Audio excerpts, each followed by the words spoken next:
আচ্ছা, তোমাদের যেটা হিস্ট্রি পোর্শন আছে, মানে সেখান থেকে প্রথম দিনে লাইভ বুদ্ধা হয়েছিল, তারপর রয়্যাল প্যাট্রোনেজের উপর হয়েছিল, যেটা ওই অশোক কনিষ্ক। তার আগে মানে বিভিন্ন যে বুদ্ধের সমকালীন যে পরিস্থিতি, political condition, religious condition, socio economic condition, এগুলোর উপর ক্লাস হয়েছে। তো আজকে যেটা হবে সেটা হচ্ছে বৌদ্ধ সঙ্গীতি এই বিষয়ে।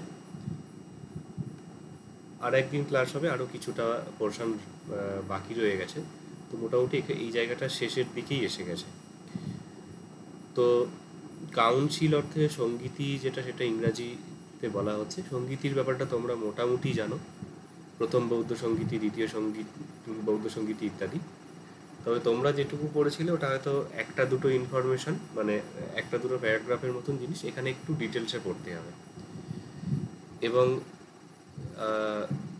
পালি পোর্শনের যে কোর্স, মানে প্রত্যেকটা সাবজেক্টের তো একটা নেচার থাকে, বা তার যখন নোটসগুলো যখন লিখতে হবে তার একটা মানে ফ্লেভারের মতন বলা যেতে পারে, যে একটা তার একটা আলাদা ধরন থাকে।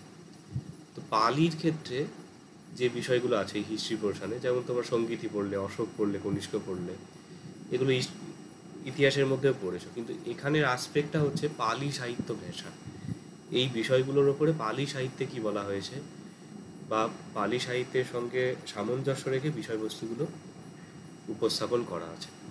তো সঙ্গীতের ক্ষেত্রে ইতিহাসে তোমরা যেগুলো পড়েছো এখানেও সেগুলো কিছুটা রিপিটেশন পাবে, কিন্তু একটু ডিটেলসে থাকবে, এবং সেটা অনেকটাই হচ্ছে পালি সাহিত্য ঘেঁষা। আচ্ছা, তো ডেভেলপমেন্ট অফ বুদ্ধিজম সেকশনের মধ্যে বুদ্ধিস্ট কাউন্সিলস আছে, first council, second council, third and fourth council. তো প্রথমে এটা যেটা আছে, এটা প্রথম সঙ্গীতির উপরে প্রশ্ন। আমি কিছুটা প্রশ্নগুলো এক্সপ্লেন করছি।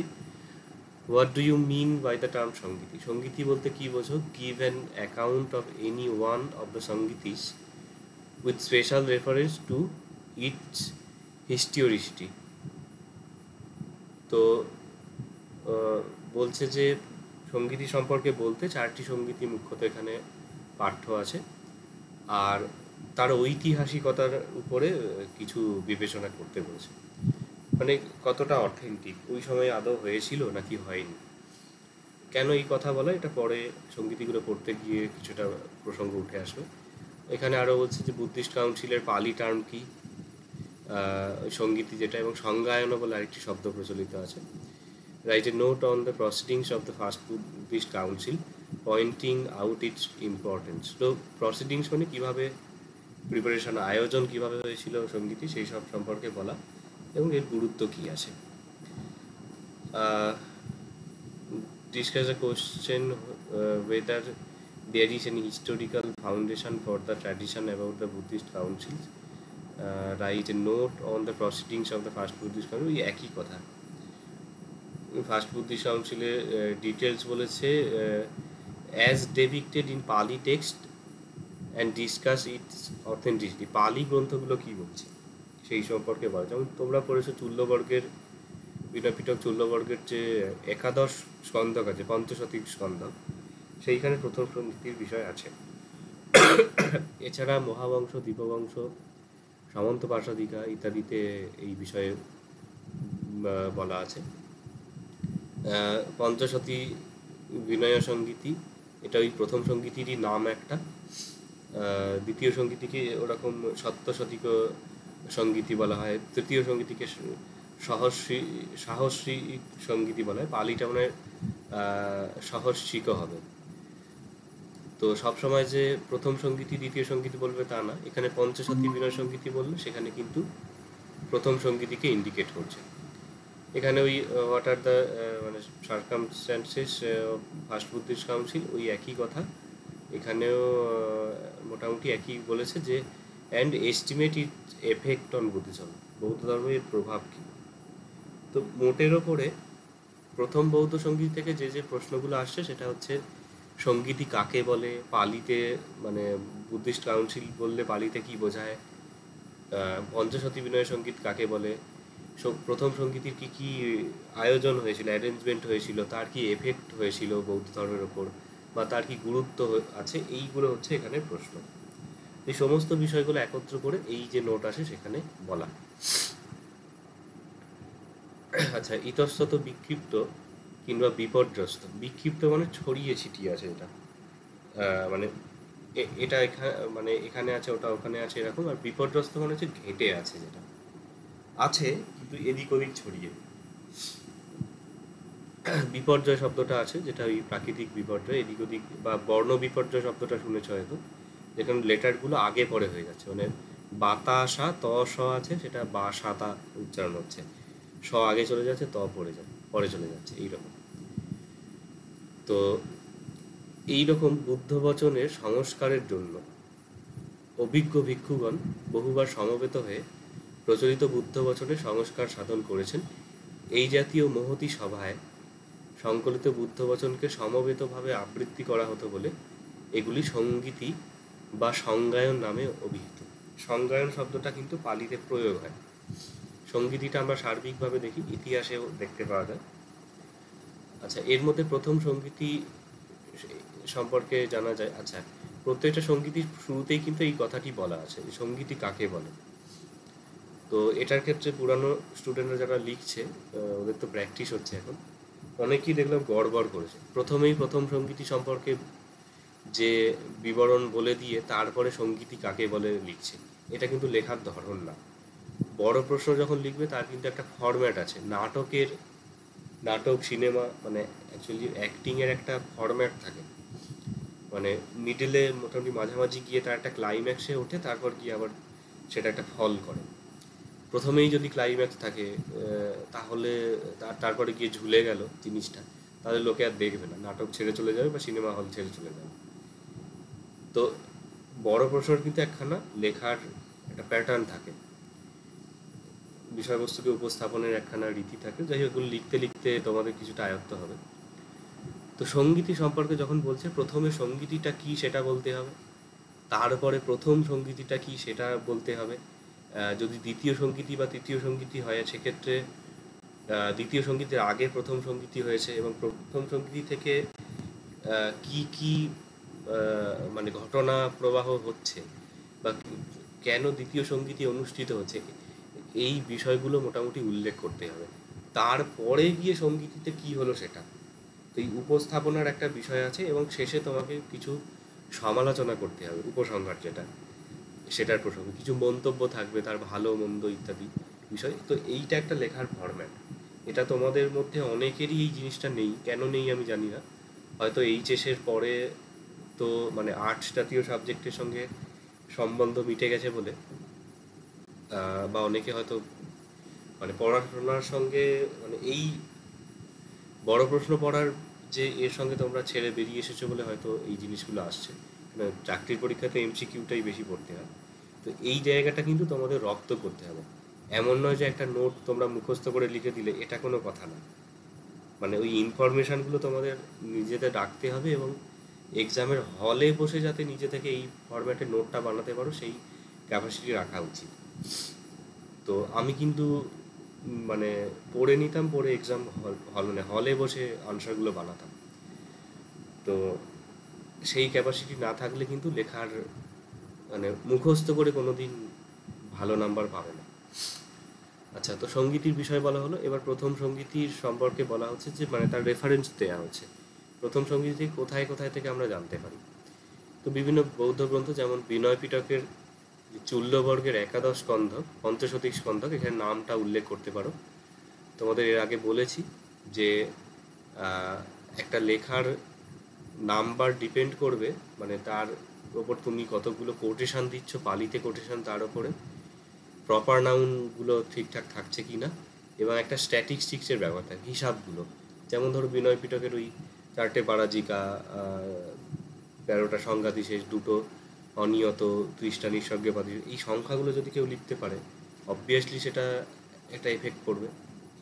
তো এই জিনিসগুলো খেয়াল করবে এই জায়গাটা। তাহলে তোমরা অ্যাড করতে পারো একাদশ, নাম হচ্ছে পঞ্চশতিক স্কন্ধক। এই স্কন্ধক সামন্ত প্রাসাদিকা গ্রন্থের নিদান কথা সামন্তপ্রাসাদিকা কি কেউ বলতে পারবে?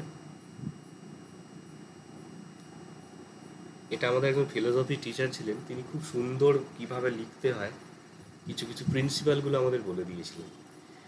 আসলে আমার ছোট থেকেই ইচ্ছা ছিল যে আমি টিচার হব, তো সমস্ত টিচারদের ভালো জিনিসগুলো আমি অবজার্ভ করি, মানে এখনও অবজার্ভ করি। এই দু একদিন আগে ইস্কন প্রভাবিত একটি এতে গিয়েছিলাম, মানে হরিনাম সংকীর্তনের এতে। তো ওখানে গীতার একটি শ্লোক পড়া ছিল, তো শ্লোকটা পড়াতে গিয়ে তারা ক্লাস করতেছিল, 6বার রিপিট করলো, মানে ওই চাতুর্বর্ণং ময়া সিস্টেম, লোকজন সেটা রিপিট করলো, আবার এইরকমভাবে এ করে পুরো শ্লোকটা বলে তারপরও এক্সপ্লেনেশন হলো। তো ওটা আমার দারুণ লাগলো যে তোমাদেরও যখন পড়ানো হবে, তোমাদেরও তো এইসবই পড়ানো হচ্ছে, ধর্মপদ ইত্যাদি, এবার ক্লাস শুরু হবে।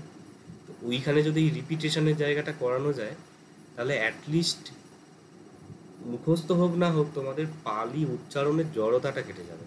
মানে আমার সামনে যদি আমার ভয়েস শুনে যদি রিপিট করে, তো এটা কেউ বলতে পারলে না সামন্তপ্রাসাদিকা কি গ্রন্থ। বুদ্ধঘোষ এবং বুদ্ধদত্তের এটা ভালো করে পড়বে, মানে এদের এত বেশি কন্ট্রিবিউশন যে এদের রেফারেন্সগুলো চারিদিকে আসবে। সামন্তপ্রাসাদিকা হচ্ছে বিনয় পিটকের অর্থকথা টিকা, যেটা মানে ব্যাখ্যা গ্রন্থ। তো ধরো এই নোটটা তোমাদের প্রোভাইড করা হচ্ছে, এটার উপরে যদি তোমরা চাও যে এই নোটে আরও কিছু এক্সট্রা অ্যাড করবে, এইগুলো হচ্ছে প্রসেস। যেমন এখানে পঞ্চশতিক নামটা দেয়া নেই, এটা তুমি অ্যাড করলে। সামন্তপ্রাসাদিকা হচ্ছে বিনয় পিটকের অর্থকথা, এবং কে লিখেছে? বুদ্ধঘোষ। তাহলে এখানে এটা লেখা যায় যে বুদ্ধঘোষ রচিত বিনয় পিটকের অর্থকথা সামন্তপ্রাসাদিকা গ্রন্থের নিদান কথা। তাহলে এখানে দুটো বিনয় পিটকের অর্থকথা এবং মানে বুদ্ধঘোষের রচনা, দুটো ইনফরমেশন এখানে অ্যাড হলো। এগুলো হচ্ছে প্রসেস, কিভাবে একটা নোটকে আরও ভালো বানানো যায়। আচ্ছা, বিভিন্ন বংশগ্রন্থ, সদ্ধর্ম সংগ্রহ, পাশাপাশি সংস্কৃত বৌদ্ধ গ্রন্থ যেমন মহাবস্তু, আর্য মঞ্জুশ্রী, মূলকল্প, বিবিধ তিব্বতী ও চৈনিক অনুবাদ গ্রন্থ, এবং লামা তারানাথের বিবরণী অন্যতম, যেগুলো থেকে এই বৌদ্ধ সঙ্গীত সম্পর্কে জানা যাচ্ছে। আচ্ছা, চূল্যবর্গীয় বিবরণ অনুসারে পরিনির্বাণের পর বৃদ্ধ বয়সে প্রপোজিত সুভদ্র ভিক্ষুর পরামর্শ। আচ্ছা, এখানটা আমি একটুখানি কনটেক্সটটা বলছি। সেটা হচ্ছে বুদ্ধের যে পরিনির্বাণ হয়, মানে দেহত্যাগ করেন, যে তারপরে কথিত আছে যে তার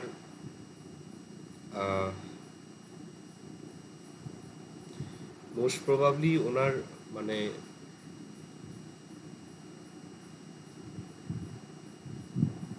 হ্যাঁ, যখন ওনাকে ইয়ে করা হবে, মানে সব দেহ যখন তোলা হবে, কেউ তুলতে পারছে না, এরকম ঘটনার উল্লেখ আছে। তো তখন ভিক্ষুরা সম্ভবত বলছেন যে তার যে বুদ্ধের শিষ্য মহাকাশ্যপ, তিনি রাজগৃহে আছেন, তিনি মানে যতক্ষণ এসে বুদ্ধের বন্দনা করছেন, যে তার যে সৎকারের কর্ম করা যাবে না। এই জন্য বলা হয় যে 7 দিনের মতন তার যে সব রেখে দেয়া হয়েছিল। তারপরে ওই মহাকাশ্যপ এসে উপস্থিত হন। রাজগৃহ মানে রাজগীর, সেখান থেকে কুশীনগর হচ্ছে এখন ইউপিতে পড়ে, ইউপির একটা জেলা আছে কুশীনগর, নেপালের কাছাকাছি। তো ওই ওই ডিস্টেন্সটা উনি হেঁটে হেঁটে গেছেন, তো গিয়ে তারপরে ওই সৎকার হয়েছে। তো ওখানে ঘটনা হচ্ছে, এই যখন ইনি মহাকাশ্যপ যাচ্ছেন রাজগৃহ থেকে, এই ঘটনা শোনার পরে, মানে বুদ্ধের যে পরিনির্বাণ হয়েছে, তখন সুভদ্র বলে বুদ্ধের কাছে শেষ যিনি দীক্ষা নিয়েছিলেন, প্রব্রজা নিয়েছেন, তিনি হচ্ছে সুভদ্র নামে একজন বৃদ্ধ। তো পঞ্চম অধ্যায়ে আছে মহাপরিনির্বাণ সূত্র, এখন তো ক্লাস হচ্ছে। তো উনি তখন বলছেন যে তিনি তো চলে গেছেন, ভালো হয়েছে, সমুত্তা ময়ং তেন মহাসমনেনা, সেই মহাসমনের থেকে আমরা মুক্ত হয়েছি। ইদানি ইয়ং ইচ্ছিসাম তং করিষ্যাম, ইয়ং ইচ্ছিসাম আমরা যেটা ইচ্ছা করব, ময়ং ইচ্ছিসাম আমরা ইচ্ছা করব, তং করিষ্যাম তাই করব। এই শুনে মহাকাশ্যপ ভাবছেন এই 7 দিনের মধ্যেই এই অবস্থা, মানে তিনি চলে গেছেন বলতে যা ইচ্ছে তাই করবো, মানে লিটারালি যা ইচ্ছে তাই করবো বাংলায় অনুবাদ করলে। তখন ওই সৎকার ইত্যাদি হয়ে গেছে যখন, তখন গিয়ে উনি রাজগৃহে ফিরে এসে ভিক্ষু সংঘকে একত্রিত করে, ভিক্ষু সংঘ শব্দটি বলা হয় মানে বুদ্ধ নিজে ছিলেন গণতান্ত্রিক একখানি মানে রাজ্যের থেকে এসেছিলেন, এবং বৌদ্ধ সংঘের মধ্যেও কিন্তু মানে রাজতন্ত্রের মতো নয়, সংঘ পরিচালিত হতো ভোটিং সিস্টেমের মাধ্যমে। মানে ভিক্ষুরা আছেন, মেজরিটি যেটা বলবে সেই অনুযায়ী কোনো ডিসিশন নেওয়া হবে সমস্ত কিছুতে, মানে কারোর প্রব্রজাদানের ক্ষেত্রে হোক বা সব জায়গাতে। এবং তার প্রসেসিং আছে, কিভাবে বলা হয়, নিয়ত্তি বলা হয় সেটাকে, মানে কিভাবে জানানো হবে। তো এবং মৌন সম্মতি করা হয়, যে বলা হলো যে আচ্ছা এইটা আমাদের করা হবে, কারোর আপত্তি থাকলে জানান, যদি সবাই চুপ থাকে তাহলে মানে মৌন সম্মতি অনুসারে ওটা ডিসিশন নেওয়া হয়, কেউ যদি আপত্তি করে তো তাহলে তারপর আবার আর্গুমেন্ট শুরু হয়। তো ওই সংঘকে বলতে মানে ভিক্ষুদের একত্রিত করে বলছেন যে এরকম বুদ্ধের যে উপদেশাবলী সেগুলো চারিদিকে ছড়িয়ে ছিটিয়ে আছে, তো সেগুলো বিনষ্ট হয়ে যাওয়ার সম্ভাবনা আছে। তো সিচুয়েশনটা কীরকম, বুদ্ধের এই জায়গাটা খুব ইম্পর্টেন্ট, মানে পালি সাহিত্যের একটা বেসিক্স এই জায়গা থেকে উঠে আসে, মানে এইগুলো রাখা উচিত, মানে কনসেপশনগুলো। তো ব্যাপারটা কীরকম, বুদ্ধ বিভিন্ন জায়গাতে বিভিন্ন জনকে উপদেশ দান করেছেন, বিভিন্ন জন সেটা শুনেছে, এবার সেটা তো লেখা হয়নি তার, এবং সেটা কোনো রেকর্ডেডও হয়, মানে সংকলনও করা হয়নি। যেমন ইদানিংকালে যদি স্বামী বিবেকানন্দের দেখো, তিনি কিছু গ্রন্থ লিখেছেন, যেমন প্রাচ্য পাশ্চাত্য ইত্যাদি, বর্তমান ভারত সম্বন্ধে 3টা না কটা মানে লেখা আছে, এবং বাকি চিঠিপত্র ছিল যেটা পত্রাবলী আকারে সংকলন হয়েছে, বিভিন্ন লেকচার ছিল সেগুলো বিভিন্নভাবে সংকলন হয়েছে, এবং ওনার একজন শিষ্য আসতেন, তিনি ঘটনাবলী লিখে রাখতেন ডায়েরিতে, সেটা স্বামী শিষ্য সংবাদ নামে প্রকাশিত হয়েছে, এবং বিভিন্ন সংকলন হয়েছে, সেগুলো একত্রিত করে স্বামী বিবেকানন্দের বাণী ও রচনাবলী বাংলায় 10টা ভলিউমে আছে, ইংরাজিতে মানে 8টা না কটা আছে ভলিউম। তো এই যে কম্পাইলেশন হলো, মানে স্বামীজির কথার একটা সংকলন, ত্রিপিটক হচ্ছে অনুরূপ সংকলন। এখন এই সংকলন হওয়ার আগের অবস্থা যদি দেখা হয়, তাহলে তো কোথায় লেকচার দেওয়া হয়েছে, কোথায় আমেরিকার কোনো পত্রপত্রিকায় তার সম্পর্কে হয়তো কিছু লেখা হয়েছে, কি ওই যে শিষ্য বাড়িতে ডায়েরিতে লিখে রেখেছে, তারপর চিঠিগুলো যাকে চিঠি পাঠানো হয়েছে তার বাড়িতে রয়ে গেছে, এরকম অবস্থায় ছিল, সেটাকে সংকলন করা হয়েছিল। বৌদ্ধ সঙ্গীতির এটা হচ্ছে এই বৌদ্ধ বচনের সংকলন। এখন সেটার কনটেক্সট হচ্ছে সুভদ্র পরিব্রাজক যে ভিক্ষু, মানে এ পরিব্রাজক ছিল, অন্য সম্প্রদায়ের সন্ন্যাসী, মানে বৌদ্ধ ভিক্ষু হয়েছিল, তো সুভদ্র পরিব্রাজক বলেই উল্লেখ ছিল। তো তখন উনি বললেন যে এগুলো একত্রিত করতে হবে এবং সুবিন্যস্ত করতে হবে, না হলে এগুলো বিনষ্ট হওয়ার সম্ভাবনা আছে। তো তখন কি হলো যে এটাই ওখানে বলা, মানে এই যে সুভদ্রের মতো যদি কেউ ধর্ম বিনয়ের স্বরূপকে বিকৃত করতে না পারে সেই জন্য বলা, ধর্ম এবং বিনয়কে এটা পরে বলা হবে, এখানেই আছে। তো এরপরে বৌদ্ধ সংঘের অনুমতিতে 500 অভিজ্ঞ ভিক্ষু নির্বাচন করা হলো, তাদের মধ্যে 499 জন ছিলেন অর্হৎ। এটা তোমাদের কোনো একটা ক্লাসে আমি বলেছিলাম যে শ্রোতাপত্তি, সক্রেতাগামী, অনাগামী এবং অর্হৎ 4টি বৌদ্ধ যে ধর্ম সাধনার স্তর বলা হয়। অর্হৎ হচ্ছে সর্বোচ্চ স্তর, অর্হৎ মানে যিনি মোক্ষ লাভ করেছেন। এবং তবে ভিক্ষু আনন্দ শ্রেষ্ঠ, এটা ধর্মাধর হয়ে গেছে কথাটা, ধর্মধর, ধর্মকে যিনি ধারণ করেছেন। ধর্ম অর্থ হচ্ছে বুদ্ধের যে থিওরিটিক্যাল পার্ট যেগুলো আছে। বিনয় হচ্ছে বিনয় পিটক তোমরা পড়েছ, নিয়মাবলী, এই করবে ওই করবে না, এই করলে এই শাস্তি হবে, ওই করলে ওই শাস্তি হবে, মানে সংবিধানের মতো বৌদ্ধ সংঘের নিয়মাবলী। আর ধর্ম হচ্ছে কি, যেটা হচ্ছে স্পিচগুলো বা থিওরিটিক্যাল যে বিষয়গুলো আছে, প্রতীত্ব সমুৎপাদ, আর্য সত্য, অষ্টাঙ্গিক মার্গ, এই সবগুলো। এবং এটা মেনলি বোঝানো হচ্ছে বুদ্ধের যে স্পিচগুলো, সূত্র যেগুলো আছে, ডিসকোর্স, তো সেগুলো যিনি ধারণ করেছেন তিনি ধর্মধর। এটা হয়ে গেছে ভুলবশত। তো বুদ্ধ কর্তৃক নির্দিষ্ট হয়েছিলেন বলে সেই জন্য তাকে সঙ্গীতের জন্য নির্বাচন করা হয়। তবে বলা হয় যে তিনি সঙ্গীতি দিবসে অরুণোদয়কালে, তোমরা ওই ভাষাগুলো বুঝতে পারো না বলে আমি আরও নোটটা পড়ছি না, একটা গল্পের মতো বলে দেওয়া যেত। অরুণ মানে হচ্ছে সূর্যাস্তের মানে সূর্যোদয়ের পূর্বে যে আকাশে যে একটা লাল হয়ে ওঠে না আকাশ, সেইটাকে অরুণ বলা হয়। আহ, তো রক্তিম আভা যেটা, তো অরুণ উদয়কালে মানে ওই একদম প্রভাতের সময়ে তিনি অর্হত্ব লাভ করেন। মানে ওই যে মোক্ষ যে অবস্থা সেটা তিনি লাভ করেন। তো মোট হলো তাহলে 499 নির্বাচন হয়েছিল অর্হৎ, আর একজন তিনি পরে অর্হৎ হয়ে গেলেন মানে সঙ্গীতির আগে। তো 500 জন অর্হৎ ভিক্ষু নির্বাচিত হয় এবং সঙ্গীতির স্থানরূপে রাজগৃহের সপ্তকর্ণী গুহার সম্মুখস্থ পরিসর নির্ধারণ করা হয়। এগুলো এখনো সব আছে, কেউ রাজগীর গেলে দেখে আসতে পারো বা গুগলে সার্চ করতে পারো। এমনি একটা গুহা কেমন মানে কোনো অবিন্যস্ত মানে ন্যাচারাল গুহা। সেই সঙ্গে বর্ষাবাসের সময়, বর্ষাবাস হচ্ছে যেটা গুরু পূর্ণিমা, আষাঢ় মাসের যে পূর্ণিমা, আষাঢ় মাসের পূর্ণিমা থেকে কোজাগরি পূর্ণিমা মানে আশ্বিনের পূর্ণিমা, এই মাঝে 3 মাসটাকে বর্ষাবাস বলা হয়। এই সময় বৌদ্ধ ভিক্ষুরা বাইরে কোথাও বেরোন না। এই কথাগুলো নোট করে রাখবে, কারণ এই বর্ষাবাস ইত্যাদি শব্দগুলো বিভিন্ন জায়গায় পাবে। তো মানে ওই ইয়ে পূর্ণিমা মানে আষাঢ়ী পূর্ণিমা থেকে ওই আশ্বিন পূর্ণিমা, এই টাইমটা পিরিয়ড নির্ধারণ করা হয় এবং বলা হয় যে রাজগৃহে ভিক্ষুদের থাকার ব্যবস্থা করা হবে, অন্য ভিক্ষুরা থাকবে না এখানে। সঙ্গীতির কার্যরূপে প্রথমে ইতস্তত বিক্ষিপ্ত বুদ্ধ বচনে সংস্কার করে কোথায় কি বলা হয়েছে সেগুলো একত্র করা এবং সেগুলোকে পুনর্বিন্যাস করা, মানে সিস্টেমেটিক্যালি সাজানো। কিভাবে পুনর্বিন্যাস হবে সেটা পরে বলা হবে, মানে কিছুটা আইডিয়া তোমাদের হয়তো আছে এবং সেটা নিচে বলা আছে। আচ্ছা, তো এই হলো।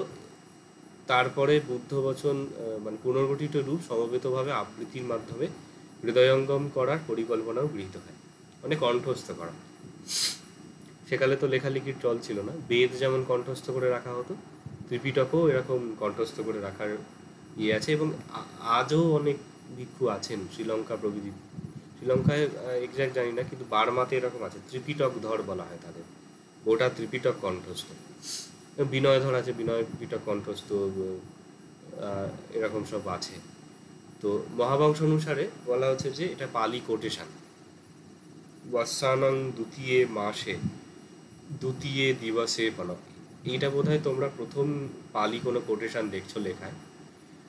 ওয়াসানং মানে হচ্ছে বর্ষার, অ্যাকচুয়ালি বর্ষা শব্দটা মোস্ট প্রবাবলি প্লুরাল হিসেবে রাখা হয়েছে, মানে বর্ষাকাল যেটা বর্ষা, বর্ষার দ্বিতীয় মাসে দ্বিতীয় দিবসে বলে, দ্বিতীয় দিবসে, অর্থাৎ এটা হচ্ছে আমাদের মানে চান্দ্র মাসের ক্যালকুলেশন তিথি অনুযায়ী। তো সেই হিসেবে হচ্ছে দ্বিতীয় মাসের দ্বিতীয় দিবসে, অর্থাৎ শ্রাবণ মাসের শুক্লা দ্বিতীয়াতে, এইতে সঙ্গীতি শুরু হয়। শুরু তো হয়েছে আষাঢ় মাসে, তাহলে শ্রাবণ মাসে সঙ্গীত শুরু হয় অর্থ কি, তার আগে ওই মানে এডিশনটা তৈরি হচ্ছিল, মানে সাজানো গোছানোটা। তারপরে কি আবৃত্তির কার্যটি শ্রাবণ শুক্লা দ্বিতীয়াতে মানে 2 মাস পরে শুরু হয়েছে। আচ্ছা, এই সঙ্গীতই সভাপতি নির্বাচিত হন স্থবির মহাকাশ্যপ। তিনি শ্রেষ্ঠ বিনয়ধর উপালিকে, আচ্ছা এখানে এবার প্রসিডিংস বলা আছে কীভাবে সঙ্গীতির কার্য হয়েছিল। বিনয়ধর হচ্ছে যিনি বিনয় বিষয়ে মানে বিনয় পিটকের বিষয়ে যিনি অভিজ্ঞ, তো সেই উপালিকে প্রথম পারাজিকা, দ্বিতীয় পারাজিকা ইত্যাদি শিক্ষাপদগুলির নিদান, মানে নিদান মানে মূল কারণ, যদিও মানে নিদান হচ্ছে গল্প যেটা। প্রথম পারাজিকাটা তো ধরো বা দ্বিতীয় পারাজিকাতে যদি বলা হয় যে দ্বিতীয় পারাজিকা কি আসলে, অদত্ত গ্রহণ। আচ্ছা ধরো অদত্ত গ্রহণের বিষয় মানে যেটা দেয়া হয়নি যদি কেউ নেয়, কোনো ধনসম্পদ বা কিছু, তো কোনো তো একটা ঘটনা হয়তো ঘটেছে, মানে কেউ হয়তো কোনো ভিক্ষু কিছু সম্পদ চুরি করেছেন বা কিছু, তখন গিয়ে বুদ্ধ বলেন যে যে ভিক্ষু এরকম এইসব কর্ম করবে তাকে সঙ্গ থেকে বহিষ্কার করা হবে। তো পারাজিক হতি পরাজয় মাপন্ন, এরকম টার্ম আছে। তো তার ভিক্ষু সঙ্গে কোনো ঠাঁই নেই। এখন এইটা প্রত্যেকটা যে শিক্ষাপদ আছে নিয়মগুলো, সেগুলো কোনো না কোনো এরকম ঘটনার সাপেক্ষে তৈরি, তো সেইটাকেই নিদান বলা হয়। এবং নিদান শব্দটি যখন বুদ্ধ ঘোষ যে টিকা মানে ব্যাখ্যাকার, বিভিন্ন সূত্রগুলো যেমন আছে, ধর্মচক্র প্রবর্তন সূত্র, মহাপরিনির্বাণ সূত্র, কিছু সূত্রের নাম তোমরা শুনেছ।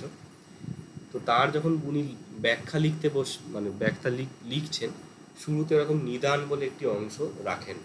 নিদান হচ্ছে ওই মেন কারণ বা কনটেক্সট, কোন পরিপ্রেক্ষিতে এই সূত্র বলা হয়েছে, কোন পরিপ্রেক্ষিতে এই নিয়ম তৈরি হচ্ছে, সেই মূল কারণ। এটা নিদান কি, তখন বললেন অমুক জায়গাতে অমুক ঘটনা ঘটেছিল, সেই সময় বুদ্ধ এই নিয়ম করেছিলেন।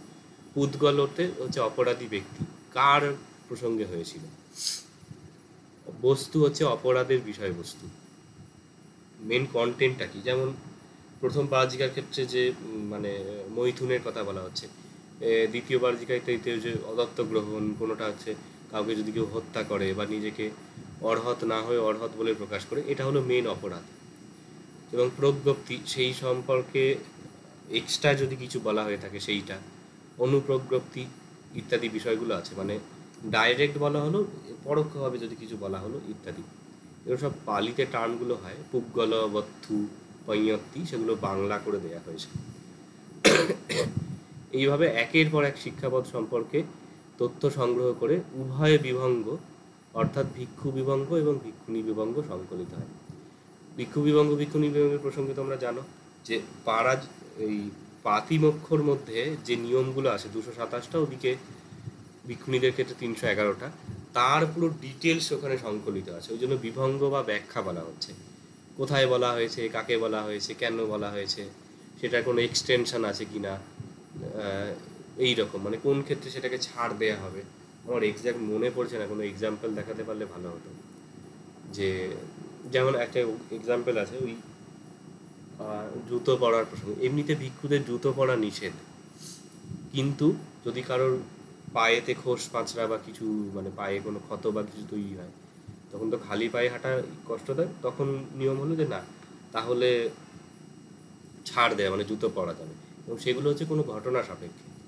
মানে বুদ্ধ প্রথম নিয়ম করলেন যে জুতো পরা যাবে না। এখন কোনো রোগ, মানে পায়ে কারোর কোনো ক্ষত হয়েছে, সে ওই পা ক্ষত শুদ্ধ হেঁটে হেঁটে এসেছে, দিয়ে তো পায়ের তো অবস্থা খারাপ হয়ে যাবে। তখন বললেন যে না, এই এরকম হয়েছে, তাহলে রোগ হলে তাকে জুতো ব্যবহার করতে পারে। তো এই রকম সব আছে। তো সেখানে ওই কোন ব্যক্তির ক্ষেত্রে হলো, কোন ঘটনার সাপেক্ষে হলো, এইগুলো সব সংকলন আছে। তো এইগুলো নিয়ে উভয় বিভঙ্গ, পালির হচ্ছে উভত বিভঙ্গ বলা হয়, ভিক্ষু বিভঙ্গ এবং ভিক্ষুণী বিভঙ্গ সংকলন হয়। এবং বিনয় পিটকের যে চুল্লবর্গের যে আছে, বদ্ধসদী স্কন্ধকে বলা হয়েছে এই কথাগুলি, যে উভত বিভঙ্গ সংকলন হয়, কিন্তু সেখানে মহাবর্গ, চুল্লবর্গ এবং পরিবার পাঠের নামের উল্লেখ নেই। অতঃপর মহাকাশ্যপ ভিক্ষু আনন্দ ওই যে বুদ্ধেরই শিষ্য, তার বইমাত্র ভাতা না, মানে মানে খুঁড়তুতো ভাই, তো তাকে এরকম ব্রহ্মজাল, সামান্য ফল ইত্যাদি সূত্রের দেশনাস্থল বা উদ্দিষ্ট ব্যক্তি, যার উদ্দেশ্যে সূত্র দেশিত হয়েছে, তা জিজ্ঞাসা করেন। এগুলো নিজের ভাষায় লিখতে পারো। ব্রহ্মজাল সূত্র, সামান্য ফল সূত্র হচ্ছে এগুলো দীর্ঘ নিকায়ের পরপর প্রথম সূত্র হচ্ছে ব্রহ্মজাল, দ্বিতীয় সূত্রে সামান্য ফল, এরকম সব আছে। কূটদন্ত সূত্র, কেবট্ট সূত্র, লোহিত সূত্র, এরকম সব আছে। দীর্ঘ নিকায়ের নোটটাই মনে হয় তোমরা দেখেছো। তো এই সূত্রটা কোথায় বলা হয়েছে, কাকে বলা হয়েছে, এইগুলো প্রশ্ন করেছেন। এখানে এই ভাষাগুলো একটু কঠিন আছে, নিজেদের ভাষায় লিখতে পারো। যে অমুক সূত্র কোথায় বলা হয়েছে, কাকে বলা হয়েছে ইত্যাদি জিজ্ঞাসা করে। এইভাবে সমগ্র পঞ্চনিকায়ের সংকলন হয়। এইবারে এইটা তো, এটা ওকে ওখানে বলা, ওটা ওকে ওখানে বলা। বুদ্ধের সমস্ত যে মানে যে প্রিচিং, যেটা উপদেশ প্রদান করে, সেটা 45 বছরে। তিনি 35 বছরে নির্বাণ লাভ করেন এবং 80 বছরে পরিনির্বাণ হয়। তো 45 বছর যে টাইম পিরিয়ড, এই টাইম পিরিয়ডে তো বহু স্থলে, বহু সময়ে, বিভিন্ন জায়গায় বিভিন্ন কিছু বলেন। সেটাকে সিস্টেমেটিক্যালি পঞ্চনিকায়ের মধ্যে সংকলন করা হলো প্রথম ওই 2 মাস ধরে। তারপরে এই আবৃত্তি, মানে সঙ্গীতি, যেটা সমবেত আবৃত্তি, সেটা হয়। এই প্রকারে ধর্ম বা বুদ্ধের দর্শন বিষয়ক উপদেশ এবং বিনয় বা সংঘের নিয়মাবলী সংকলিত হয়, মানে ধর্ম বিনয়ের সংকলন হয়। ওখানে কিন্তু কোথাও ত্রিপিটকের উল্লেখ নেই। এবং মজার বিষয়, ত্রিপিটক শব্দটার প্রথম উল্লেখ পাওয়া যায় মিলিন্দ প্রশ্নে, যেটা 9 করে মানে খ্রিস্টীয় প্রথম খ্রিস্টপূর্বাব্দ প্রথম শতকের গ্রন্থ। বাকি 400 বছরের যত গ্রন্থ আছে ত্রিপিটক গ্রন্থ বা পরের, সেখানে ত্রিপিটকের উল্লেখ নেই, বা পিটক শব্দটারও ওই মানে ত্রিপিটক অর্থে কোনো উল্লেখ নেই। পিটক অর্থে ঝুড়ি বলতে বোঝানো হয়েছে। ধর্মবিনয় সংকলনের পরে মতবিরোধ সৃষ্টি হয়।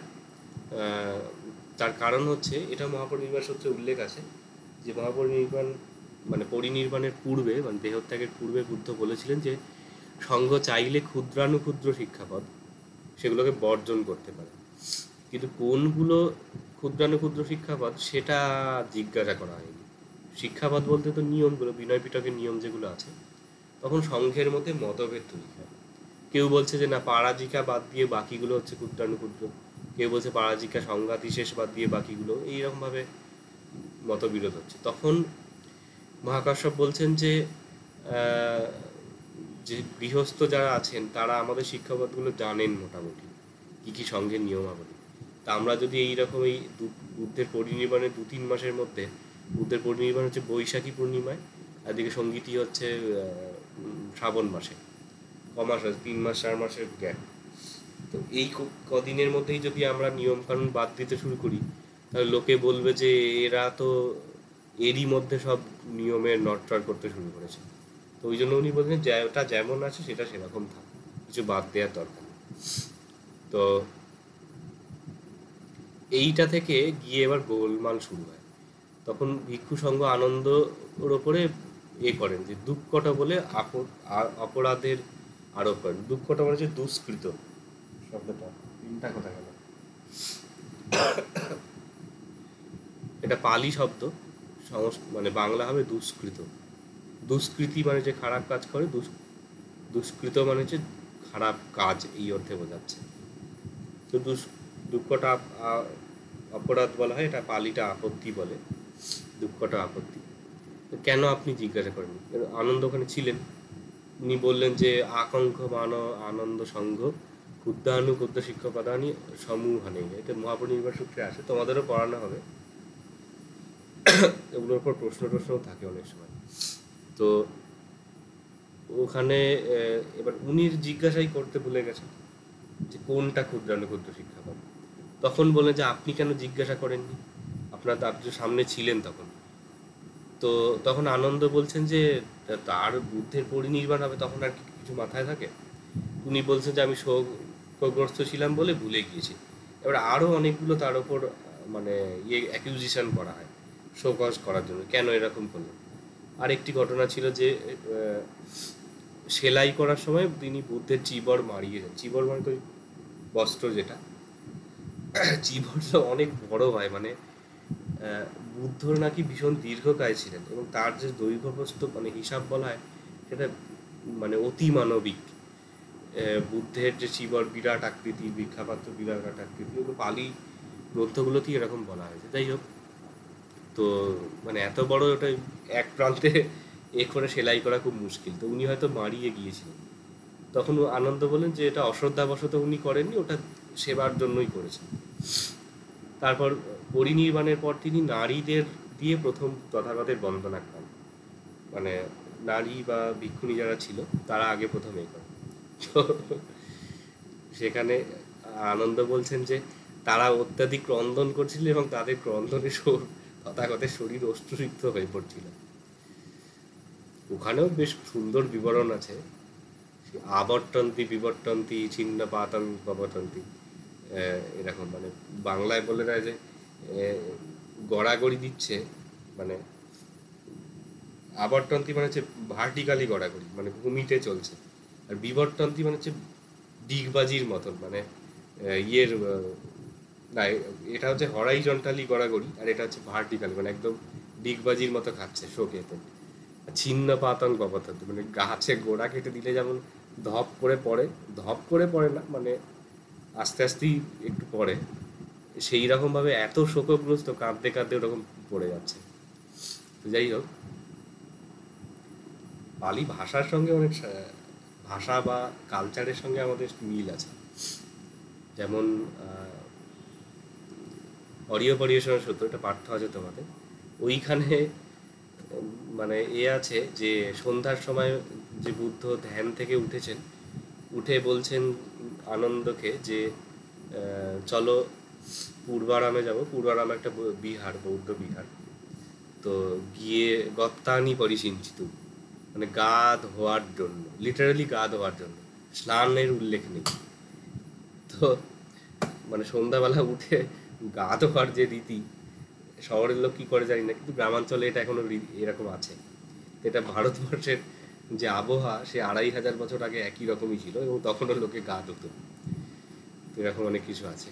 তো যাই হোক, এরপরে সর্বশেষে বলা হচ্ছে যে মহাপ্রজাপতি গৌতমীর সঙ্গে প্রবেশে সহায়তা আনন্দের অপরাধ বলা হয়। তো যেটা তোমাদের একদিন ক্লাসে হলো যে ভিক্ষুণী সংঘ প্রতিষ্ঠানে, তো উত্তরে আনন্দ বলেন ওই যেটা বুদ্ধকে বলেছিলেন যে গৌতমী তথাগতের মাসি, এবং তার মৃত্যুর পর তাকে স্তন্যদান করে পালন করছেন, সেই জন্য তার ধর্মাচরণে অধিকার আছে। ওই 4টে যে সঙ্গীতি অনুষ্ঠানের পরে তাকে আরোপ করা হয়েছিল, সেগুলো তিনি অমূলক প্রমাণ করেন, কিন্তু তা সত্ত্বেও তিনি অপরাধ স্বীকার করে নেন, যেহেতু ভিক্ষু সংঘ বলেছে, সেই জন্য তাদের শ্রদ্ধা করে, মানে তাদের মান রাখতে বা তাদের করার জন্য। আচ্ছা, এবার একটু তাড়াতাড়ি বলতে হবে কেন বাকিগুলো আছে। আচ্ছা, চূল্যবর্গের সঙ্গীতির বিবরণের শেষে উল্লেখ আছে যে দক্ষিণাগিরি থেকে, অনেকে বলে দক্ষিণাগিরি হচ্ছে বিন্ধ্য পর্বত, তো এটা এক্স্যাক্ট বলা যায় না, তো ওই কি অনুমান করা হয়। তো পুরাণও বলে একজন স্থবির, পুরাণ স্থবির, তিনি রাজগৃহে আসেন, তাকে বলা হয় যে আপনি সঙ্গীতিতে যোগদান করুন। তো তিনি তখন বলেন যে না, আমার দরকার নেই না, মানে তার কথাগুলো ভালোবাসাতেই বলা, যে হ্যাঁ সঙ্গীতই খুব ভালোই হচ্ছে, কিন্তু আমি তথাগতের উপদেশ যেমন শুনেছি আমি সেইভাবেই হৃদয়ে ধারণ করব, মানে এই যে সংঘের যে বিষয়, সেটাকে আমি সেখানে পার্টিসিপেট করব না। এগুলো হচ্ছে সংঘভেদের একটা সূক্ষ্ম যে বীজ। সংঘভেদ বলতে হচ্ছে বৌদ্ধ সংঘের যে যেটা ইংরাজিতে কি একটা বলে টার্ম, স্কিজম বলে মনে হয়, একটা শব্দ আছে, মানে বিভেদ তৈরি হওয়া, যেটা সম্প্রদায়ের বিভাজন। তো ওই পালিতে সংঘভেদ বলা হয়। তো ওইগুলো সব বীজ আছে, মানে বুদ্ধের সময়ই কিছু কিছু এই ধরনের এলিমেন্ট তৈরি হয়েছিল। আচ্ছা, এরপরে পঞ্চশত ভিক্ষু যোগদান বিশেষে পঞ্চশতী বিনয় সঙ্গীতি বলা হয়। এখানে কিছুই প্রসঙ্গে বলা হয়েছে, রিভিউ।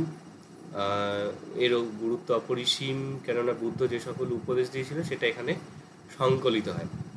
আচ্ছা, এখানে মহাবংশ প্রভৃতিতে বলা হয়েছে যে সমগ্র ত্রিপিটকের সংকলন হয়, কিন্তু চূল্যবর্গে আমরা দেখছি যে শুধু ধর্ম বিনয় উল্লেখ আছে, এবং ধর্ম বলতে পঞ্চনিকায়, আর বিনয় বলতে বলা হচ্ছে উভয় বিভঙ্গ।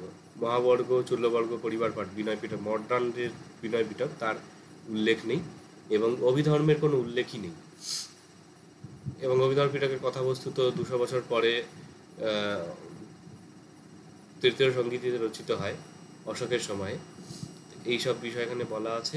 আর সংস্কারের মাধ্যমে পালি ত্রিপিটক শাখাবলী আত্মপ্রকাশের সহজ কথায়, হ্যাঁ, তো ওই যে ধর্মবিনয় বলে যে সংকলন হয়েছিল, মানে উভয় বিভঙ্গ এবং পঞ্চনিকায়, ওইটাকে ভিত্তি করেই পরবর্তীকালে যাবতীয় যে বৌদ্ধ বিভিন্ন শাখাগুলো তৈরি হয়েছিল, স্থবিরবাদী, সর্বাস্তিবাদী, তারপরে লোকোত্তরবাদী, মহিষাসক, মহাসাংঘিক, ধর্মগুপ্তক, এরকম বিভিন্ন শাখা আছে। তাদের যে ত্রিপিটক, সেগুলো কিন্তু ওই মূল ত্রিপিটকেরই একখানা ভিন্ন ভিন্ন ভার্সন। তো যার জন্য প্রথম সঙ্গীতি অসীম গুরুত্ব সম্পন্ন। আচ্ছা, এই গেল প্রথম সঙ্গীতি। তোমাদের কিছু জিজ্ঞাসা আছে এখান থেকে?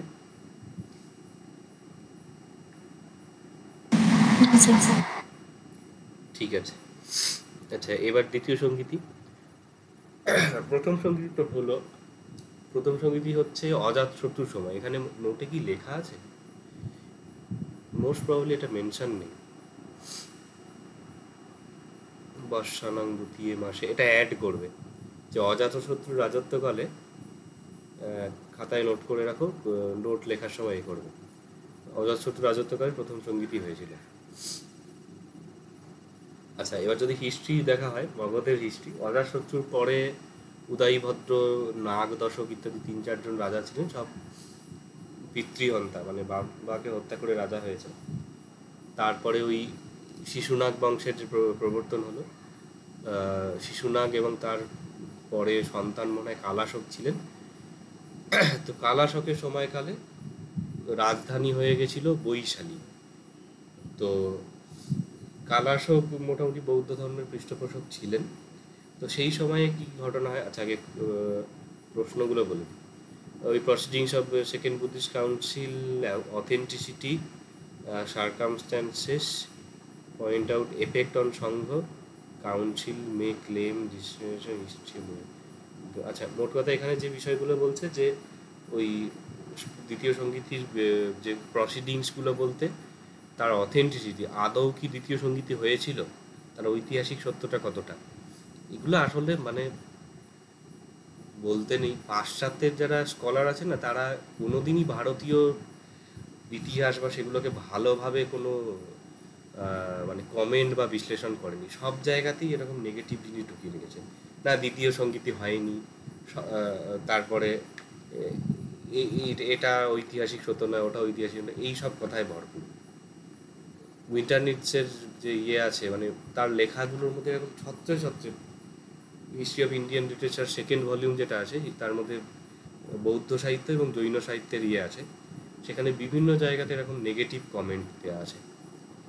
মানে বৌদ্ধ গ্রন্থগুলো প্রসঙ্গে অনেক জায়গায় উনি বলছেন যে কোনো কনটেক্সে মানে ইরেলিভেন্ট কথাবার্তা লেখা আছে। মোস্ট প্রবাবলি ইতিবুদ্ধক প্রসঙ্গে ওনার এরকম একটা কমেন্ট আছে যে গ্রন্থের মধ্যে সাদৃশ্য নেই, মানে বক্তব্যের একটা অসামঞ্জস্য ইত্যাদি আছে। কিন্তু টিকা পড়তে গেলে বুদ্ধঘোষের যে টিকা আছে সেখানে খুব সুন্দরভাবে কনটেক্সটগুলো বলে দেওয়া আছে, কোন প্রসঙ্গে কি আসছে, তার আভ্যন্তরীণ অর্থ কি আছে। এই জন্য স্বামী বিবেকানন্দ বলেছিলেন যে পাশ্চাত্য মানে টপ সো কল্ড স্কলার যারা, তাদের ট্রান্সলেশন বা তাদের মন্তব্যের থেকে অনেক ভালো আমাদের দেশীয় যে টিকা ভাষ্য যেগুলো আছে সেগুলো পড়ার। হাজারো উইন্টারনিটস একজন জার্মান ভদ্রলোক, তিনি বইপত্রগুলো পড়েছেন, পড়ে কমেন্ট করছেন। আর বুদ্ধঘোষ তো সর্বত্যাগী সন্ন্যাসী, তিনি তো করার জন্য শ্রীলঙ্কা গেলেন মানে কমেন্ট্রিগুলো রচনার জন্য। কত বড় ডেডিকেশন! দুইয়ের মধ্যে তো তফাৎ আছে না, যিনি সারা জীবন একটা একে পালন করছেন তার এক্সপ্লেনেশন, আর ইউরোপে বসে একজন কমেন্ট করছে, দুইয়ের মধ্যে অনেক তফাৎ। তো যাই হোক, তো আমাদের দুর্ভাগ্য এই কলোনিয়াল সিস্টেমের যে সিলেবাস বানিয়ে দেওয়া হয়েছে সেগুলো আমরা এখনো পড়ছি এবং সেই প্রশ্নগুলো মানে আওড়াচ্ছি এখনো পর্যন্ত। তো যাই হোক, এই বিষয়বস্তু আছে। আর একটা বলা আছে যে কি এফেক্ট হয়েছিল বৌদ্ধ সংঘের ওপর, এটাও পরে যখন বলা হবে সেখানে আলোচনা হবে। আচ্ছা, তো এখানে বিষয় হচ্ছে যে আচ্ছা, তো অজাতশত্রু থেকে আমরা কালাশোকে আসলাম। কালাশোক বা কাকবর্ণ বলা হয়। তো তিনি হচ্ছেন ওই বৌদ্ধের পরিনির্বাণের 100 বছর পরে, মানে মোটামুটি টাইম পিরিয়ডটা হবে সামথিং 400 খ্রিস্টপূর্বাব্দ, এরকম একটা টাইম পিরিয়ড হবে। তো ওই সময়ে যেটা ঘটনা এখানে কি উল্লেখ আছে,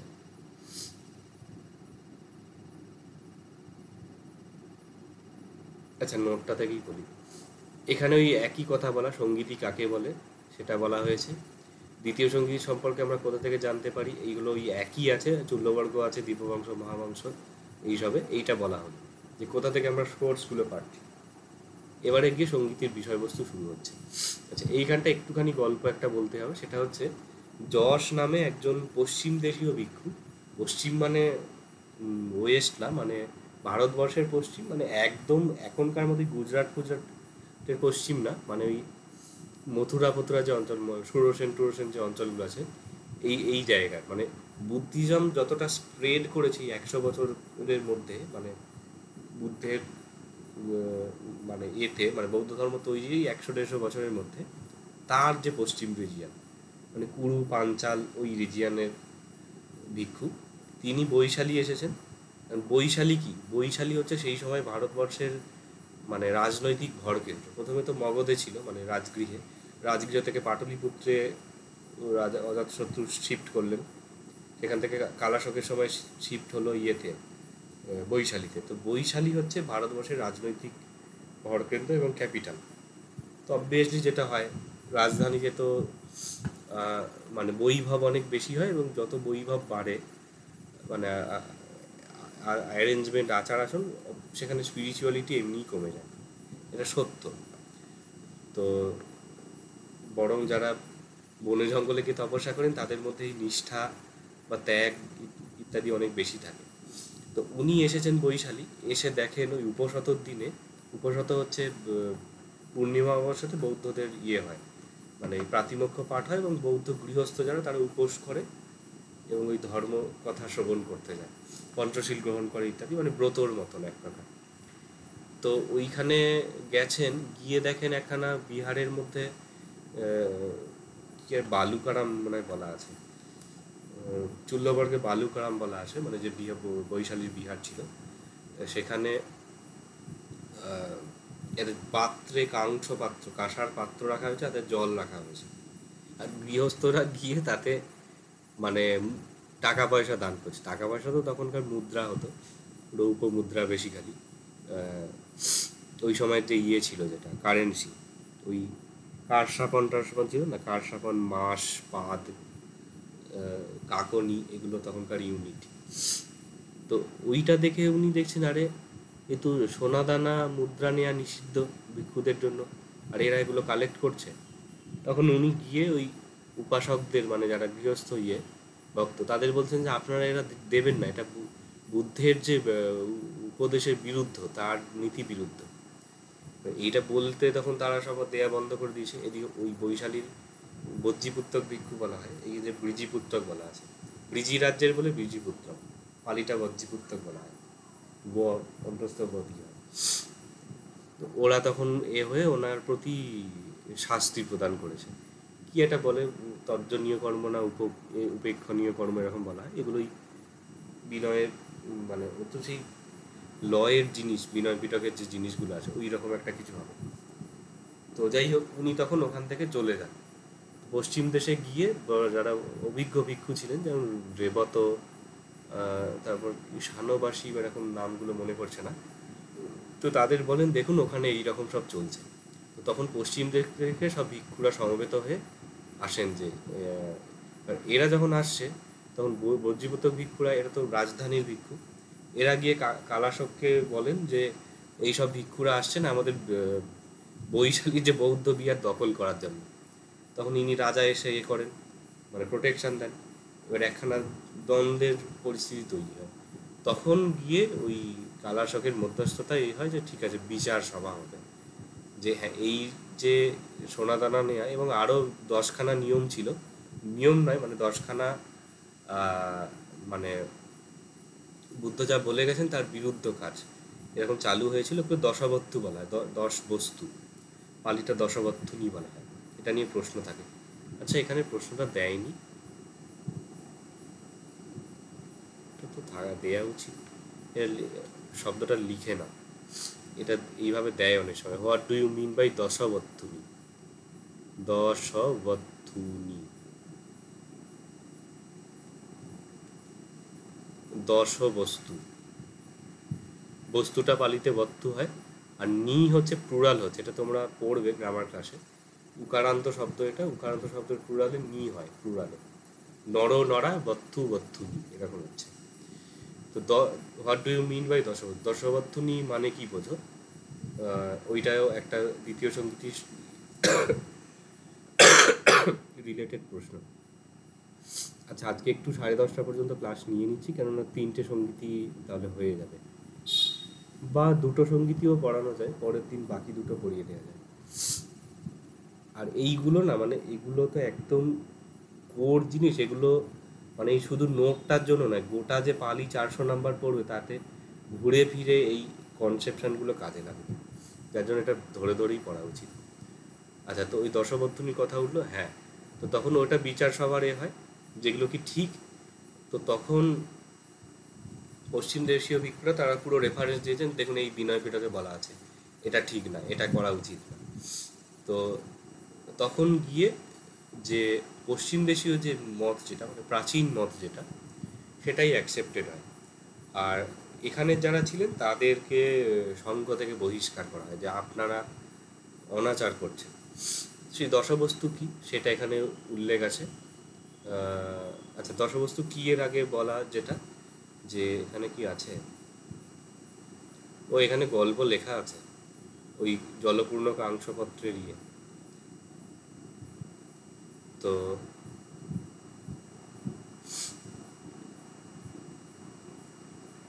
স্বর্ণমুদ্রা গ্রহণ অসঙ্গ বলেন পশ্চিম দেশীয় ভিক্ষুরা আসেন, একত্রিত বিষয়ের বিনয় দশবস্তু বিচারের আয়োজন করা হয়।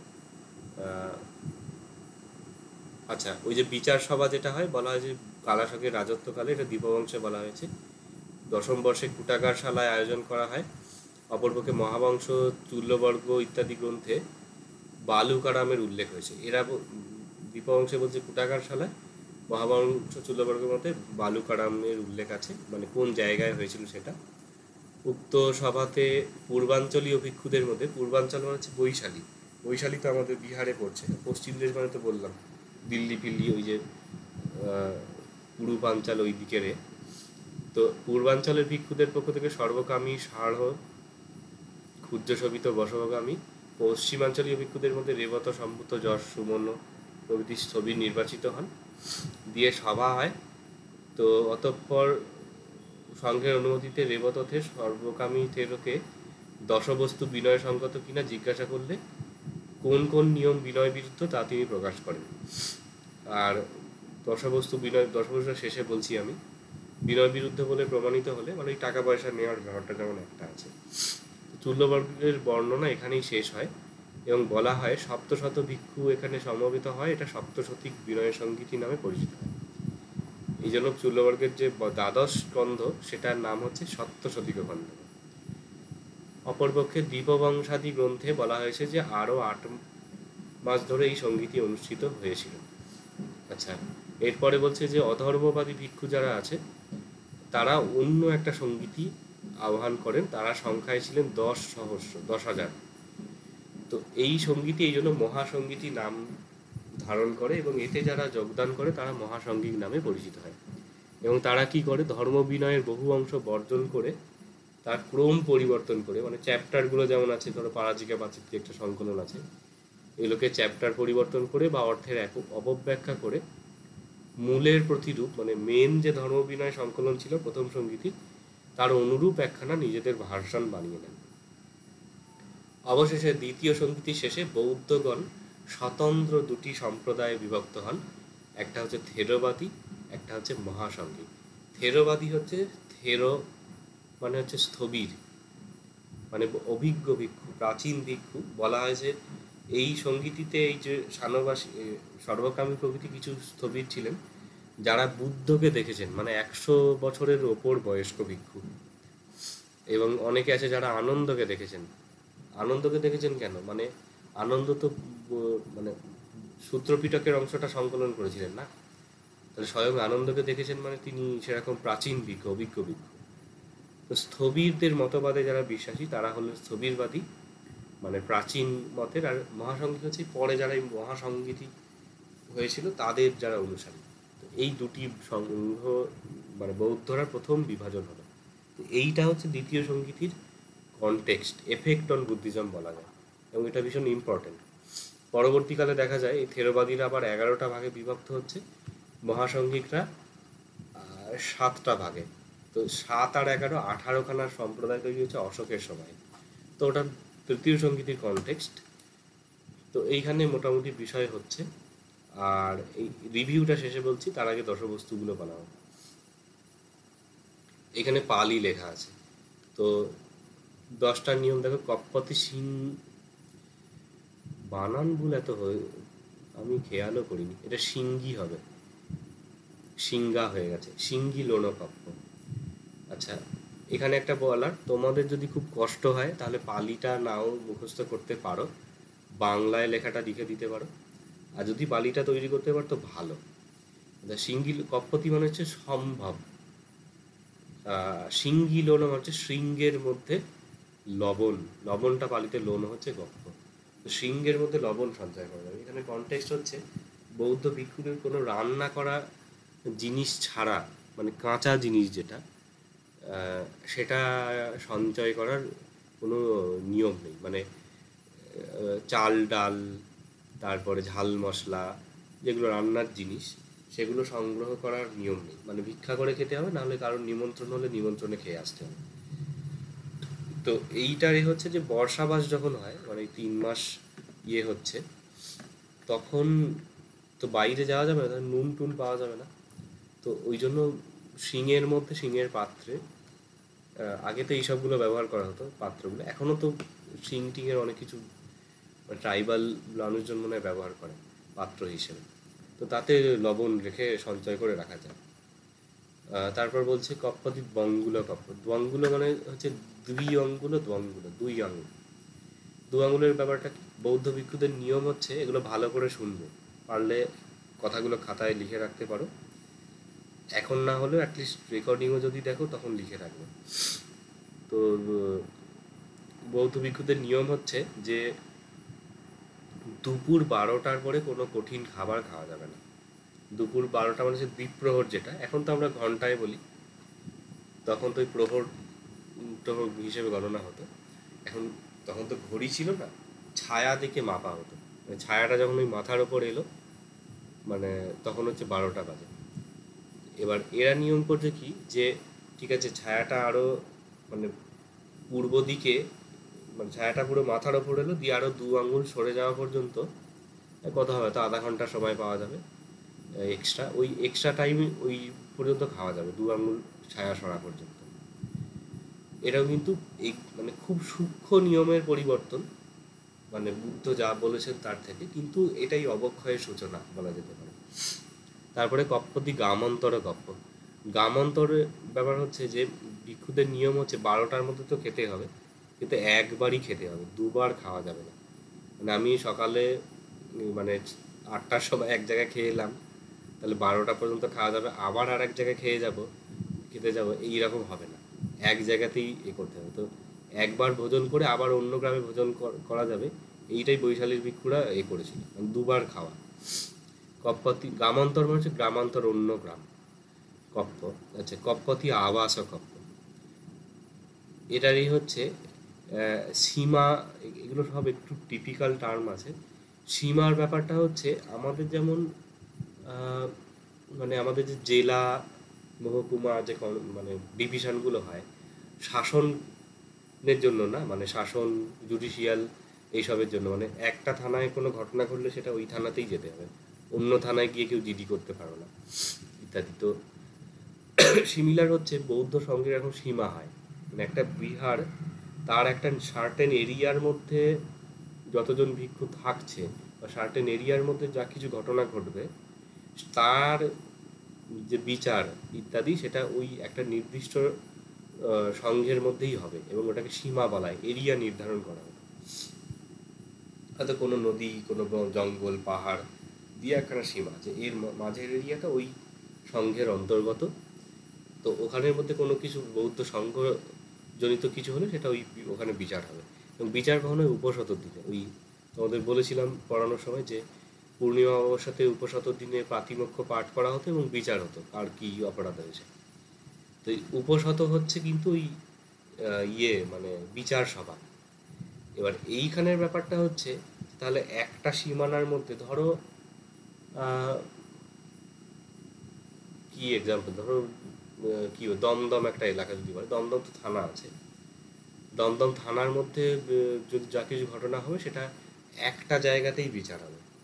এবার এইখানে যদি গিয়ে 2-4 জন আলাদা একখানা দল বানিয়ে যদি বলে যে না ওখানে না, আমরা নিজেদের মতন বিচার বানিয়ে ফেলবো, যে কি ভুল টুল হয়েছে আমরা নিজের মতন নিজেদের সেট আপ বানিয়ে নিয়ে, মানে সেটিং করে নেওয়া যাকে বলে, যে তোমার ভুলটা আমি বলবো না, আমার ভুলটা তুমি বলবে না, দিয়ে আলাদা একখানা নিজেদের বিচার করে নেওয়া হলো, মেন সবার সাথে করা হলো না। এইটার জন্য নিষেধ আছে, একটা সীমার মধ্যে সবাই একই সাথে তাদের বিচার হবে, উপশত হবে। তো এইটা বলছে আবাসকপ, মানে কি একই আবাসে, আবাস অর্থে বিহার, একই বিহারের মধ্যে কিছুজন আলাদা করে আমরা উপশত করে নেবো নিজেদের মতো, এটা এরা এরকম করতো। তারপরে কপ্পতি অনুমতি কপ্প। তো কারীয় বানানটা এরকম হয়ে গেছে কেন? হিন্দির মতন, এটা বিন্দুটা হবে না। তো বলছে যে সঙ্গে তো নিয়ম থাকে, যেমন অভিজ্ঞ ভিক্ষু যারা মানে যারা ঊর্ধ্বতন ভিক্ষু, তাদের অনুমতি নিয়ে কোনো কাজ হবে, কোনো বিহারের কোনো সংস্কার হচ্ছে, কোনো ঘর বানানো, এটা ওটা সেটা, তো কেউ কিছু দান করলো সেটাকে অ্যাকসেপ্ট করা, সবের ক্ষেত্রে ঊর্ধ্বতনের অনুমতি নিয়ে কাজ করার ব্যাপার আছে। তো বলছে যে পরে অনুমতি পাওয়া যাবে বলে আগে এসেছে, আগে তো নিয়ে নিই, তারপরে দেখা যাবে কি হবে। তো এই রকম, কিন্তু উইদাউট কনসেন্ট কিছু অ্যাকশন নেওয়া যাবে না, কিন্তু এরা এটাই শুরু করেছিল নিজেদের মতন করা। তারপরে কপ্পতি আচিন্ন কপ্প। আচিন্ন মানে হচ্ছে যেটা হচ্ছে আচরিত, বাংলায় করলে এরকম একটা শব্দ বলা যায়। আচরিত মানে কি, যে এটা তো সবাই করে তাহলে আমরা করতে পারি, কিন্তু নিয়ম বিরুদ্ধ বলে মানে আমাদের আচার্য উপাধ্যায় মানে আমাদের টিচার যারা বা ঊর্ধ্বতনরা ভুল করছে বলে আমরাও করব, এটা কোনো কথা না। নিয়ম যেটা রুলস রেগুলেশন যেমন আছে সেটা ফলো করা উচিত। আচিন্যকে বলছে যে ঠিক আছে, আমাদের আচার্য প্রমুখরা এরকম করেছেন বলে আমরা এরকম করব। তো জানা এটা ভুল জিনিস, কিন্তু তাও সেটা রিপিটেশন হচ্ছে। তারপরে কপ্পতি অমথিত কপ্প। এখানে কনসেপ্ট হচ্ছে ওই 12টার পরে কঠিন খাওয়া যাবে না। তো বৌদ্ধ ভিক্ষুদের সেক্ষেত্রে কী হয়, ওই তরল জিনিস খায়, মানে ধরো ফ্রুট জুস, তারপরে ফ্রুট জুসের তো মহাবর্গে মানে বিনয় পিটকের মহাবর্গে মানে 40-50 রকম মানে রেসিপি আছে, কত রকমের রস সেকালে পান করত। তো বিভিন্ন ফলের রস ইত্যাদি এবং বিভিন্ন প্রিপারেশান। তো দইটা কঠিন জিনিস, তো দই খাওয়া যাবে না। কিন্তু বলছে যে যদি দইটা পরিপূর্ণ দই হয়নি, মানে হালকা হালকা জমেছে, এই রকম দুগ্ধ পান করা যাবে, মানে পুরো কঠিন না, একটু একটু মানে জমাট বেড়েছে, তো বলছে অমথিত কপ্প, তো সেটা পান করা যাবে।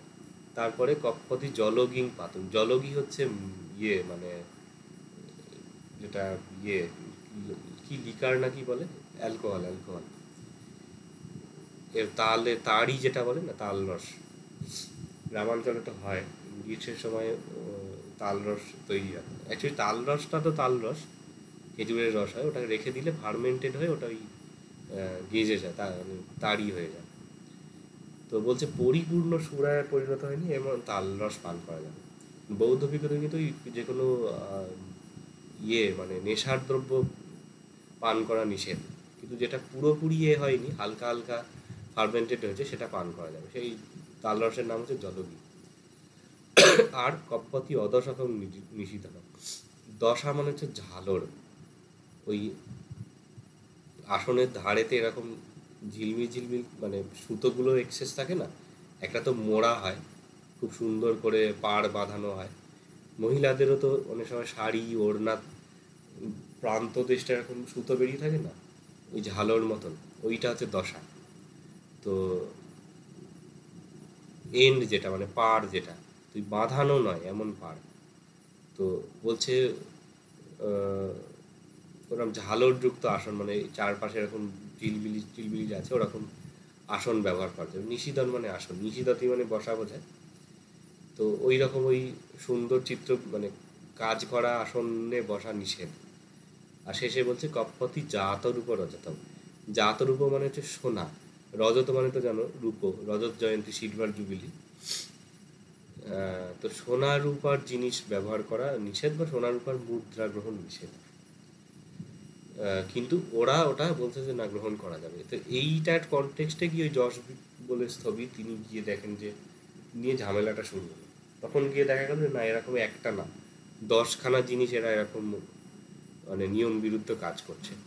তো এগুলো সব খণ্ডিত হয় ওই যে তর্ক সভায়, যে না এটা তো নিষেধ, এটা বিনয় পিটকের অমুক জায়গায় অমুক শিক্ষাপদ এটা উল্লেখ আছে, এইভাবে এগুলো খণ্ডন করা হয়। তো তারপরেই তাদের বহিষ্কার করে এবং তারা মহাসংগীতি করে আলাদা হয়ে যায়। এবারে ওই যে অথেন্টিসিটি অফ সেকেন্ড কাউন্সিল, ওইখানের জায়গাটা বলা হচ্ছে, আচ্ছা এইখানে শুরু হচ্ছে। তো বলছে পালি সাহিত্য বহির্ভূত বেশ কিছু উপাদানে এই সঙ্গীতের বিবরণ নেই, তিব্বতী উপাদান ইত্যাদিতে কিছু ক্ষেত্রে দেখা যাবে সেকেন্ড কাউন্সিলের কোনো উল্লেখ নেই। আবার কার্ন প্রমুখ পণ্ডিতগণের মতে সঙ্গীতির সময়কাল আরও পরবর্তীকালে, মানে বলা আছে বুদ্ধের পরিনির্বাণের 100 বছর পরে, মানে চতুর্থ শতক নাগাদ হবে। তার কারণ হচ্ছে চুল্লবর্গের যে সপ্তশতিক স্বর্ণক আছে না, ওখানেই বলছে যে অমুক ভিক্ষু উনি আনন্দকে দেখেছিলেন, অমুক ভিক্ষু উনি বুদ্ধকে দেখেছিলেন। এখন বুদ্ধের পরিনির্বাণের 100 বছর পরে একজন বলছে যে বুদ্ধকে দেখেছেন, তার মানে তার বয়স মিনিমাম 100 বছর, 100 বছর আগে বুদ্ধকে দেখেছেন। এখন বুদ্ধকে ভিক্ষু অবস্থায় দেখেছে মানে তো সে না, মানে ভিক্ষু হওয়ার মিনিমাম বয়স হচ্ছে 20 বছর।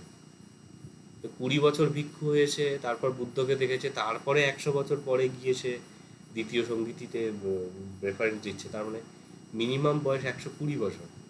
এবং আরও যে রেফারেন্স আছে উল্লেখ, সেখানে দেখা যায় কারো কারোর বয়স 140, 50, 165 হতে পারে। অবশ্যই এগুলোর কাউন্টার আর্গুমেন্টও দেওয়া যেতে পারে। অমুক বুদ্ধকে দেখেছেন মানে যে তিনি ভিক্ষু হয়েই দেখেছেন এরকম তো মেনশন নেই।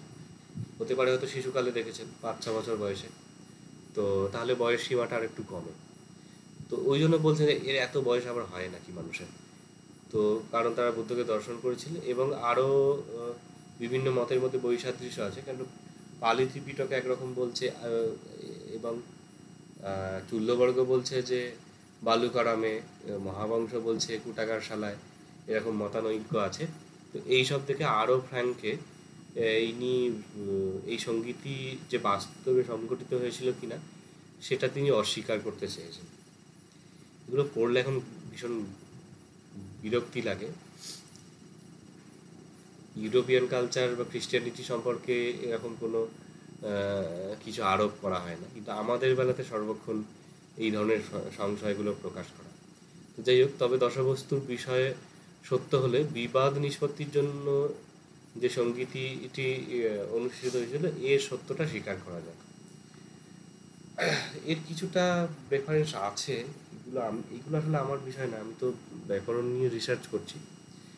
অন্যান্য সম্প্রদায়ের, মানে এই লোকোত্তরবাদী, সর্বাস্তিবাদী, এদের সব এগুলো কি ইরানি কিছু কিছু পাওয়া গেছে, গিলগিট থেকে কিছু পাওয়া গেছে, যেটা পাক অধিকৃত কাশ্মীরের মধ্যে পড়ে।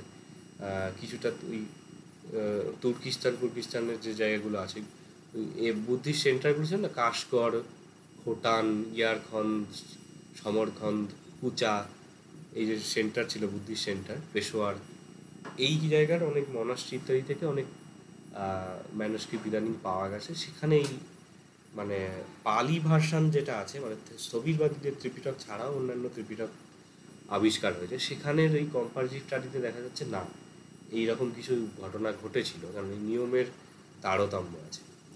তো সেখান থেকে এটাকে স্বীকার করা যায়।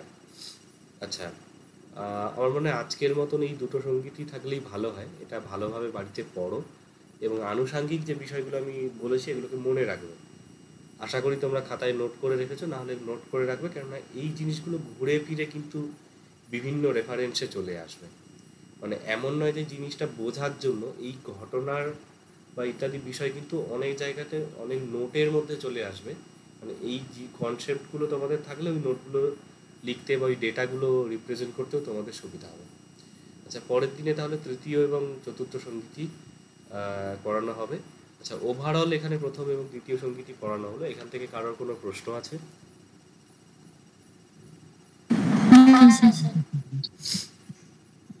ঠিক আছে, তাহলে তো এই দুটোই সামনের দিনের জন্য কাজ রইল, দুটো সঙ্গীতই। আর বাকি পুরানোর মধ্যেও যদি কিছু লিখতে পারো তো লিখবে। আর একটা জিনিস করতে পারো তোমরা, সেটা হচ্ছে নতুনগুলো যখন লিখছো একটা পুরানোগুলো একটা রিভাইজ দিতে পারো। মানে একটুখানি চোখ বুলিয়ে নিলে আশা করি মনে আছে পুরানো যেগুলো নোট ফোট লিখেছিলে, তাতে প্র্যাকটিসটা ভালো হয়। আর একটা জিনিস তো লিখতে গিয়ে বুঝতে পেরেছো, টাইমে শেষ করাটা একটা ভীষণ ভাইটাল বিষয়।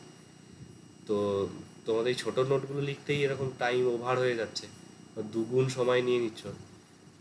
মানে 200 নাম্বার এক্সাম লিখতে গেলে তো তাহলে 3 ঘন্টায় শেষ করতে অসুবিধা হবে। তো এই প্র্যাকটিসটা করো। মানে নতুন লিখছো তো লিখছো, পুরানো নোটও একখানা ওরকম পাঞ্চ করে করে লিখতে থাকো, তাহলে রিভাইজটাও হবে আর লেখার মানে প্র্যাকটিসটাও হবে। ঠিক আছে, তাহলে আজকের মতন ক্লাস এখানেই থাকছে। স্যার বলছি ক্লাসটা কি 9টা এই আলোচনা শেষে হবে?